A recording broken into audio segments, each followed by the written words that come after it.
স্বাগত সবাইকে। মাধ্যমিক সম্ভাব্য 2027 ঠিক পরীক্ষার আগে কতগুলো আলটপকা বাছাই করা অঙ্ক করে কিন্তু মাধ্যমিক সামলানো যায় না।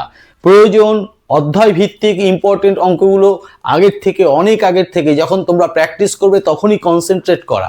আজকে সেই আলোচনা হবে ট্রিগোনোমেট্রির উপরে। কোষে দেখি 20 যে অঙ্কগুলো এবছরের জন্য আমার ইম্পর্টেন্ট মনে হচ্ছে সেই অঙ্কগুলো আজকে করিয়ে দেবো, সাথে বেসিকটাও একটু টাচ করে দেবো। যাদের এই অঙ্কগুলোর প্রতি দুর্বলতা আছে তাদের নিশ্চয়ই উপকার হবে। চলো ফার্স্ট অঙ্কটা একটু দেখে নিই। একটি ত্রিভুজের একটি কোণের পরিমাপ 65 ডিগ্রি এবং দ্বিতীয়টির পরিমাপ π/12। তৃতীয় কোণটির ষষ্ঠিক ও বৃত্তীয় মান কত? সোজা কথায় আসো, ষষ্ঠিক এই জায়গাটা একটু আলোচনা করে নিই। ষষ্ঠিক তুমি ছোটবেলা থেকে যে কোণগুলো পরিচিত নাম হিসাবে জেনে এসছো, ডিগ্রি, ধরো 60 ডিগ্রি বা 30 ডিগ্রি, এই যে মাথায় যে ডিগ্রিগুলো থাকে এই ডিগ্রিগুলো হচ্ছে ষষ্ঠিক পদ্ধতিতে কোণ পরিমাপের একক। পরিষ্কার বোঝা গেল? এই মানটাকেই আর এক পদ্ধতিতে প্রকাশ করা যায়, সেটা হচ্ছে বৃত্তীয় পদ্ধতি। খুব গভীরতায় না ঢুকলেও সোজা কথা দুর্বল যারা তারা জেনে নাও, এই পাই টাইপের এই যে এই π/12 এইখানটায় আছে, এইটাই আমি লিখলাম।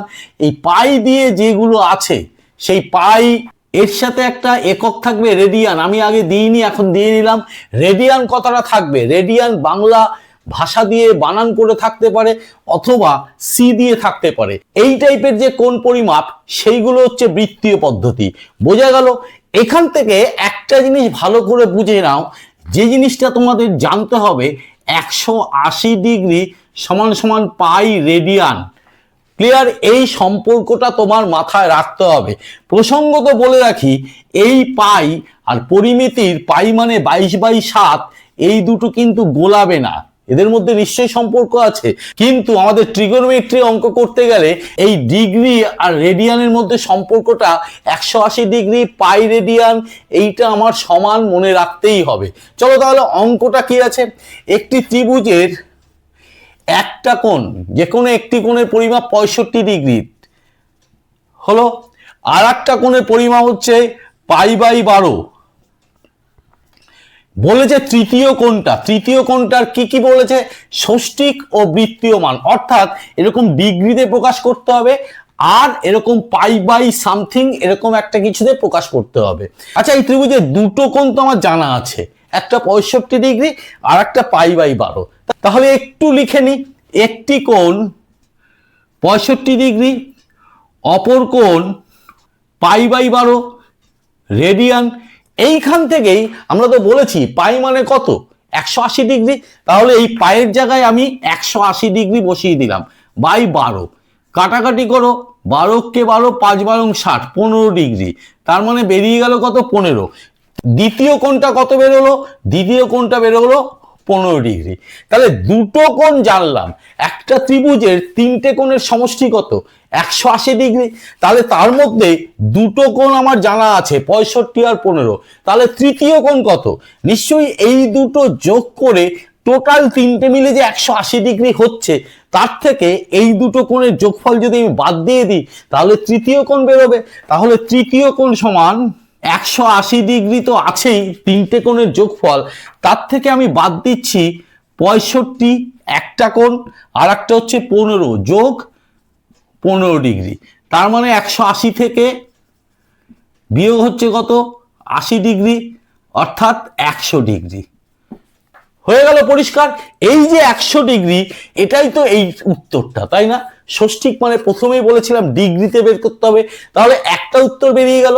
এবার দ্বিতীয় উত্তরটা বৃত্তীয় মান, তার একটা টেকনিক আছে। সেই টেকনিক অনুসারে ঐকিক নিয়মের সাহায্যে তুমি কিন্তু সেই ডিগ্রি থেকে রেডিয়ানে অর্থাৎ বৃত্তীয় মানে তুমি নিয়ে যেতে পারো। কি সেটা দেখে নাও। এর নিচে করবে ওই সম্পর্কটাকে কাজে লাগাবো। 180 ডিগ্রি সমান সমান পাই, এখানে বানান করে লিখছি তোমাদের দুটোই বোঝানোর জন্য, পাই রেডিয়ান। 1 ডিগ্রি সমান সমান π/, এখানে 180 নিচে চলে গেল রেডিয়ান, আর আমার বের করতে হবে কততে? 100তে। তাহলে 100 ডিগ্রি সমান π/180 ইন্টু 100 ডিগ্রি। 0 0 কেটে গেল, 2 দিয়ে কাটো, 5 2 10, 2 9 2 18। তাহলে 5π বাই 9, নয় তোমাকে সি দিতে হবে অথবা এরকম করে বানান করে লিখতে হবে রেডিয়ান। ক্লিয়ার? ফার্স্ট অঙ্কটা হয়ে গেল। তারপরের অঙ্কটা, দুটি কোণের সমষ্টি 135 ডিগ্রি এবং তাদের অন্তর π/12 রেডিয়ান হলে কোণ দুটির ষষ্ঠিক ও বৃত্তীয় মান কত? আবার সেই একটা জিনিস বেসিকটা একটু বলে দিই, একটা জিনিস মাথায় রাখতে হবে, সবসময় মনে রাখবে 180 ডিগ্রি সমান পাই রেডিয়ান।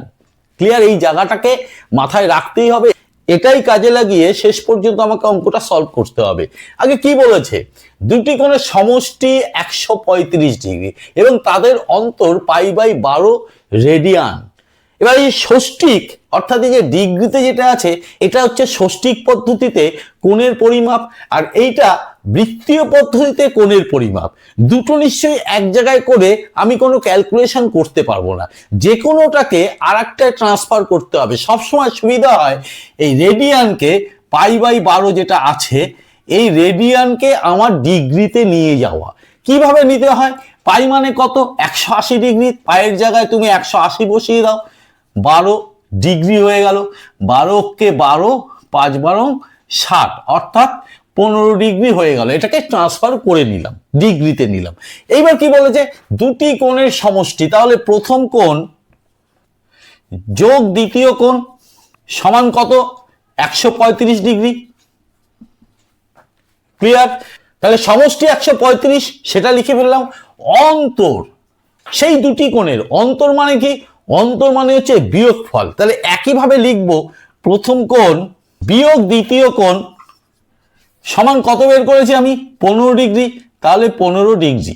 এবার সোজা বাচ্চা বেলায় আমরা যেরকম করেছি দাগ টেনে নিলাম। এই দেখো দ্বিতীয় কোণ আমার কেটে যাচ্ছে। দুটো প্রথম কোণ যোগ করছি আমরা, তাহলে 2 প্রথম কোণ যোগ করলে 2 গুণ প্রথম কোণ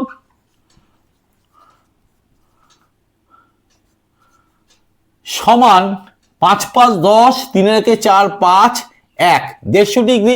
এই 2টাকে তাড়াতে হবে, সুতরাং প্রথম কোণ সমান 150/2, তার মানে 75, 75 ডিগ্রি। বেরিয়ে গেল একটা কোণ। একটা কোণ যদি বেরিয়ে যায় অপর কোণটা বেরিয়ে যাবে, অর্থাৎ দ্বিতীয় কোণটা। তাহলে দ্বিতীয় কোণ সমান এই 135 থেকে তুমি 75 বাদ দিয়ে দাও, কারণ দুটো যোগফল বলছে 135, তার থেকে একটা বাদ দিলে আর একটা বেরোবে। তাহলে 135 মাইনাস 75 ডিগ্রি কত হচ্ছে? 0 7 6 13, 60 ডিগ্রি বেরিয়ে গেল। আমাকে আনসার বের করতে বলেছে দুটি কোণের ষষ্ঠিক আর বৃত্তীয়। ডিগ্রিতে যা কিছু প্রকাশ হয় সেইটাই হচ্ছে ষষ্ঠিক পদ্ধতি। আর বৃত্তীয়টা কি করে বের করব? প্রথমে এই প্রথম কোণটা বের করি, সেই একই টেকনিক। 180 ডিগ্রি সমান পাই রেডিয়ান, চিহ্নটা দিয়ে লিখলাম। ক্লিয়ার? 1 ডিগ্রি সমান π/180 রেডিয়ান। 75 ডিগ্রি সমান π/180 ইন্টু 75, 5 দিয়ে কাটো, 5 3 15, 5 6 30, 5 কে 5, 5 5 25। এবার 3 দিয়ে কাটো, 3 5 15, 3 12, এইখানে করছি ছোট্ট করে একটু দেখে নাও, 5 পাই রেডিয়ান বাই 12। একইভাবে বের করছি, কিন্তু একটু শর্ট করে নি, কায়দাটা শিখে নাও কি করতে হয়। দ্বিতীয় কোণটা দেখো শর্ট করে বের করছি, π/180 লিখবো, তার সাথে কত করব?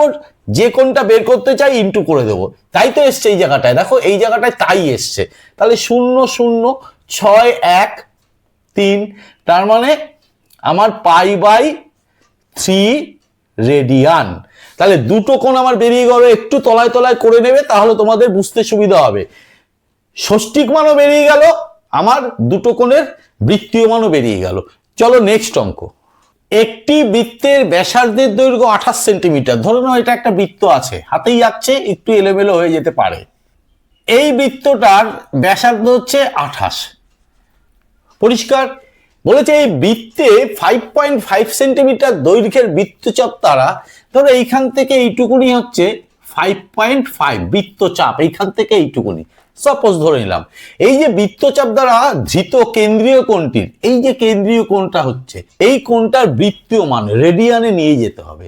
এই জায়গাটায় একটু বেসিক আমরা একটু দেখে নিই, আমরা বেসিক দিয়ে করব। অ্যাকচুয়াল এস ইকুয়াল আর থিটা এই ফর্মুলাটার সাহায্যে অঙ্কটা আমরা নামিয়ে দিতে পারি, কিন্তু অনেক সময় নাম্বারটা কাটা যায়। আমাদের এই জায়গাটায় বেসিকটা একটু জেনে নিই। এই যে 28 সেন্টিমিটার আছে না, এই 28 সেন্টিমিটার মাপ নেব, নিয়ে ঠিক এইখান থেকে 28 কেটে নেব। কেটে নিলে একটা কোণ তৈরি হবে, সেই কোণটাই হচ্ছে 1 রেডিয়ান। তার মানে কতটা বৃত্তচাপ আমি নিয়েছি আমি 28 সেন্টিমিটার বৃত্তচাপ। তার মানে 28 সেন্টিমিটার বৃত্তচাপ সমান 1 রেডিয়ান। এবার আমাকে বের করতে হবে 5.5 এ ঐকিক নিয়ম করো। 1 সেন্টিমিটার বৃত্তচাপ মানে 1/28 রেডিয়ান। তাহলে 5.5 এ কত বেরোচ্ছে? 1/28 ইন্টু 5.5। এইখানে একটু ক্যালকুলেশনটা শিখে নিতে হবে। পয়েন্ট তুললাম 10, 5 দিয়ে কাটি 5 11 55, 5 2 10, দাঁড়াল হচ্ছে 11/28 গুণ 2 মানে 11/56। আমি না জোর করে একটা জিনিস তৈরি করতে চাইছি, কি সেটা? 11 যা আছে রাখলাম, 7 গুণ 8, 7 8 56। এইবার নিচে একটা 7 তৈরি করতে চাই, একইভাবে ওপরে একটা 22 তৈরি করতে চাই। তাহলে গুণ 2 করলে ওপরে 22 হচ্ছে, কিন্তু শুধু উপরে গুণ করলে হবে না, নিচেও গুণ করতে হবে 2। তার মানে ওপরে হলো 22, একটু কায়দা করে লিখলাম, 7কে আলাদা করে দিলাম, আর তার সাথে রেখে দিলাম কত? 8 2 16। এই যে 22/7 হলো না, এই 22/7 জায়গায় আমি লিখে দেব পাই। তাহলে আর নিচে কি আছে? π/16। এই রেডিয়ান বেরিয়ে গেল। এই ক্যালকুলেশনটাই কিন্তু এখানে মূল বিষয়। তুমি এস ইকুয়াল আর থিটা করলে ব্যাপারটা একই জায়গায় একইভাবে শেষ করতে হতো, আমি বেসিকটা দিয়ে করে দিলাম। আশা করি এই চ্যাপ্টারে 3টে অঙ্ক তোমরা ভালো করে প্র্যাকটিস করবে, আশা করি বোঝাতেও পারলাম। যদি বোঝাতে পারি লাইক করবে, কমেন্ট করবে, শেয়ার করতে ভুলো না, শেয়ার করলে মজা পাবো। চ্যানেলটিকে সাবস্ক্রাইব করবে, সাবস্ক্রাইব করে বেল আইকন বাটনটি প্রেস করে দিয়ে অল নোটিফিকেশনটা চালু করে দেবে। আজকে এই পর্যন্ত, আজকের জন্য টাটা, বাই।